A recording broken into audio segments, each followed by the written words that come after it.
Готово. Добър вечер на всички братя и сестри! За да ви разкажем за нашия Спасител Исус Христос, който бе разпънат на кръста заради нашите грехове. Искам да ви кажа едно. Независимо къде се намираме и колко души сме, нашият съвършен Бог е между нас. И сега сестра Златка ще изпълни песента "О Исусе, чуй ме сега".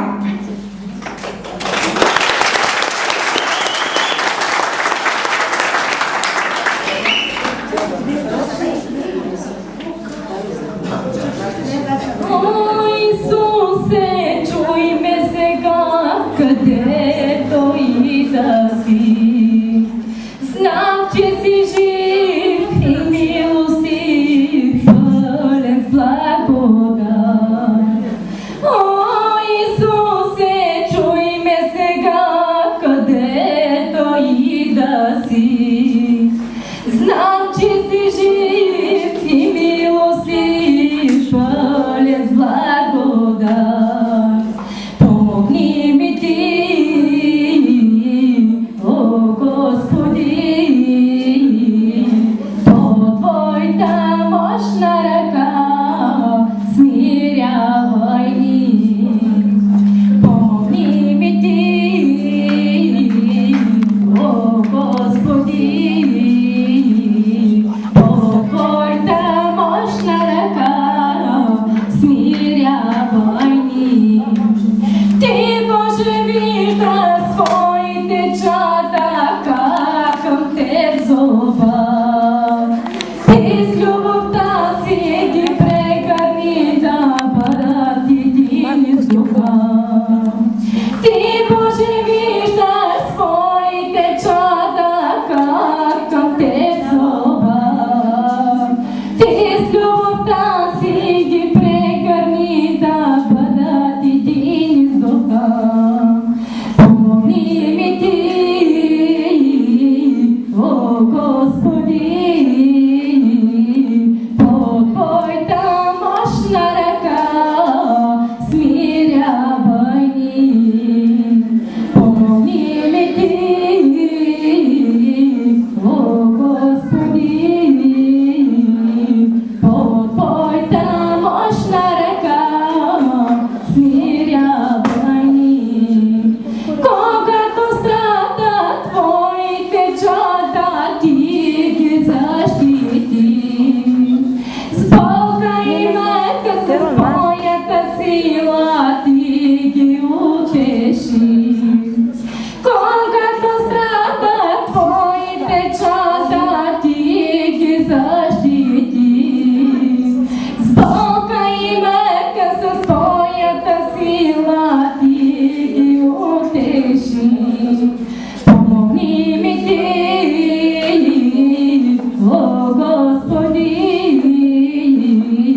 по Твоята мощна ръка смирявай ни.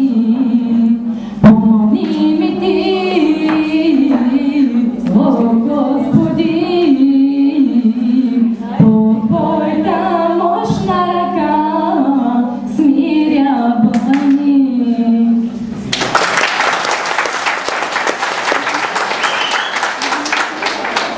Любовта на Бог е по-голяма дори от любовта на мама. Зове ли Той като баща да станем Негови деца? Да бъдем ли като отца с любов в нашите сърца? Намерите ли радостта в сърцата си, ще опознаете Божията любов. Нашите малки ангелчета ще представят танца "Бог е любов".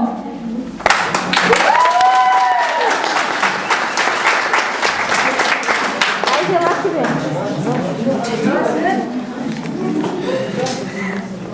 Има нещо, че не бяха там. Не, турмага.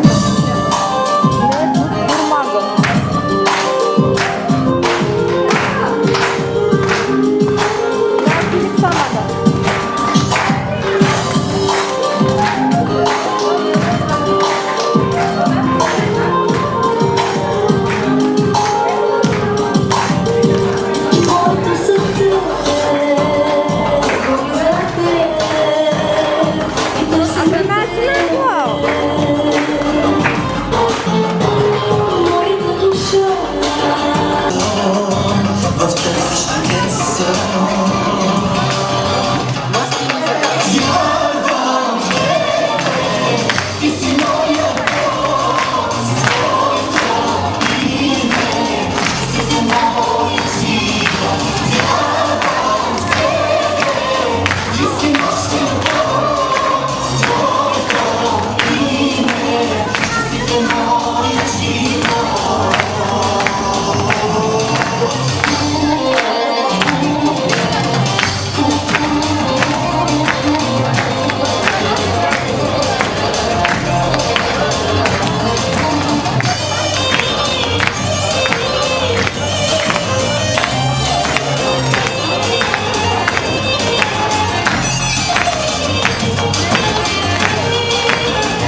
за да видите чудесата в неговите закони.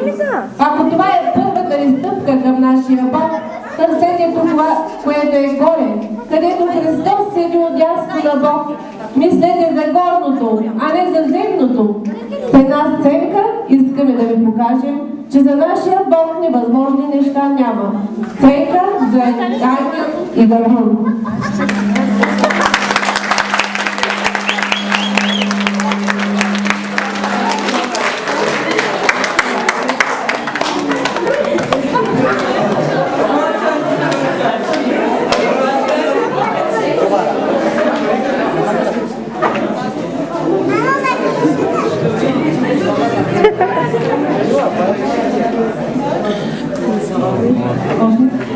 Израел строял свещеника Захарий. Той е бил вече стар, а и жена му била възрастна. И двамата служили вярно на Господа. Едно само ги обучавало, няма ли си те деца? Веднъж Захарий тръгнал за Иерусалим. В храма трябвало да се принесе жертва пред олтара на Господа. Когато Захарий влязъл в храма, портите се затворили и всички други хора останали на улицата, за да чакат свещеника. Захарий щял сам да принесе жертва и да се помоли. Изведнъж Захарий видял, че до олтара стоял ангел. Ангел! Не бой се, Захарий, каза ангелът. Ангел, твоите молитви са чути. Скоро жената ще роди момченце. Ще го наречеш Йоан. Ще го наречеш Йоан. Вашето дете ще стане служител на Господа. Но най-важното е това, че твоя син ще говори на хората истината за Исуса Христа. Захарий слушал ангелът и не вярвал.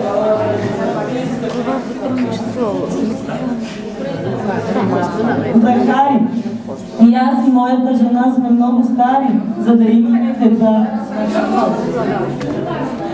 Възразява свещеникът. Ангелът, аз не съм Гаврил.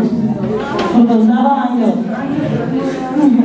Ангелът, стоял винаги редно с Бога и Господът ме изпрати при теб, но ти не вярваш на моите думи. За наказание ще онемееш и повече никога не ще проговориш. Казал това ангелът и изчезнал.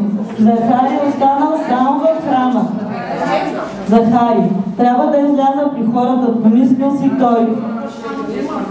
Захари, навярно е минало много време и всичко отдавна ме чакат. Захари отворил портите, излязал навън, дигнал ръце към небето и отворил уста, за да говори, но не можал, бил онемял. Хората, какво става? Питали се хората. Хайде. Когато постоял малко, те започнали да се разотиват и Захари отново вляза в храма. След няколко дни, когато се върна по дома при жена си, Захари взел лист и химикалка и описал всичко, което ми се беше случило. Елисавета го прочела и много се зарадвала и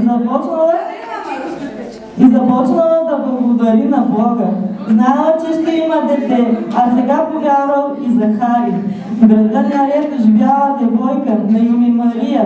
Тя бе произходила от рода Давид, който някога много отдавна царува в Израел. А сега семейството на Мария била много бедно. Веднъж, когато Мария била вкъщи сама, пред нея се изправила ангел Гаврил. Мария се оплашила, но той казал: ангел, не бой се, Господ е избрал теб между другите жени. Ти ще родиш дете, то ще бъде син на Господа и неговото име ще е Исус Христос. Но как ще родя син, като не съм омъжена? Питала Мария: ангел, Бог ще се погрижи за това, казал Гаврил. Ангелът, старата Елисавета, също ще роди син. Всички дела на Господа са чудни и прекрасни. Говорила почтително Мария и ангелът изчезнал. Мария: Трябва по-скоро да отида в Елисавета. Тя е толкова стара и все пак ще има дете. Бог е чул молитвите. Мислила си Мария, когато стягала за път. След дълго пътувана Мария пристигнала от дома на Захари и Елисавета. Щом видяла старата жена, възкликнала: Елисавета, ето идва майка ти на моя Господ. Бог разказал на Елисавета, че Мария ще роди Исус. Мария също била щастлива. Мария: Бог ме е избрал между всички жени. Аз ще родя син, той ще направи всички хора щастливи. Когато поживяла малко Елисавета, Мария тръгнала за Назарет. Там за нея се грижили правения Йосиф, който също бил от рода на Ибрахим Давидов. След известно време Елисавета родила син и тя и Захари били много щастливи. Радостта им се помрачава само от това, че Захари бил ням. Съседите дошли да видят детето. Съседите: как ще го наречете? Попитала Елисавета. Захари знал как да нарече момчето и тъй като не можел да говори, той написал Йоан. Станало чудо, щом написано име на сина си, Захари изведнъж проговори.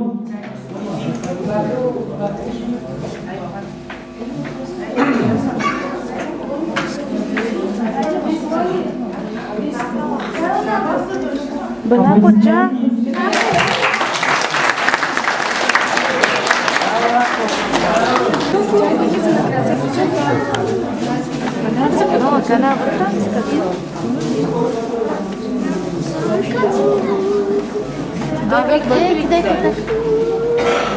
Ето с тази сценка искаме да ви покажем, че който говори със сърцето си, а не с устата си, Бог винаги ще му помага.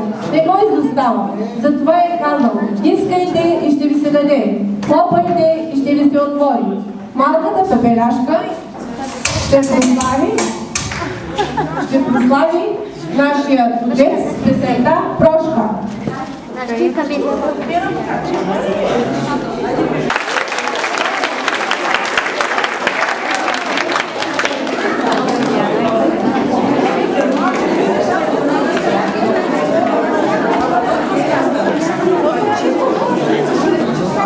Искам, Боже, в този час да те моля за прошка.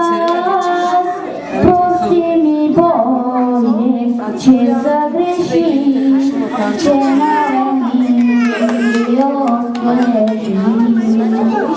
Искам с Тебе да съм аз, да ме пазиш от всеки грях. Духът Ти святи да е в мене във всяко изпитание. Ти си с мене, Боже мой, на Теб се надявам, Татко мой, на Теб уповавам и се оставям, да съм с Теб вечно. Тихо, моля Да ви! съм с Теб вечно. Отгоре. Също така, всяко добро дърво дава добри плодове, а лошото дърво дава лоши плодове. Диски на Нема! Ще ги познаете. Найма диски! Бере ли се грозди от тръни или светлини от репи? Нашите ръка мадяч. Нашите младежи ще ви представят танца Име, на джаро до дърво. мадяче.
Здравейте, приятели!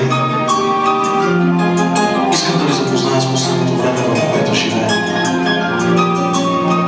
Ще дойдат много мъжливи пророци, които са облечени в овчи дрехи, а в същото време са вълци грабители. Искам да ви предупредя с тази песен, че християнството не е игра. И не може да се криеш за твоето служение. Всеки един носи отговорност за това как служи. Ще ви споделя една тайна. Дарбата няма да ви спаси. Как ще познаем мъжливите пророци? Исус каза, те се познават от плодовете. Не всеки, който казва Господи, Господи, ще влезе в небесното царство, а онези, които вършат волята на Отца, който е на небесата. Много хора ще се оправдават, като казват: Господи, в Твоето име пророкувахме. Господи, бесове изгонвахме в Твоето име. Даже и велики дела извършихме в Твоето име. Но за тях отговора е: никога не съм ви познавал. Идете си от мене, вие, които вършите беззаконие.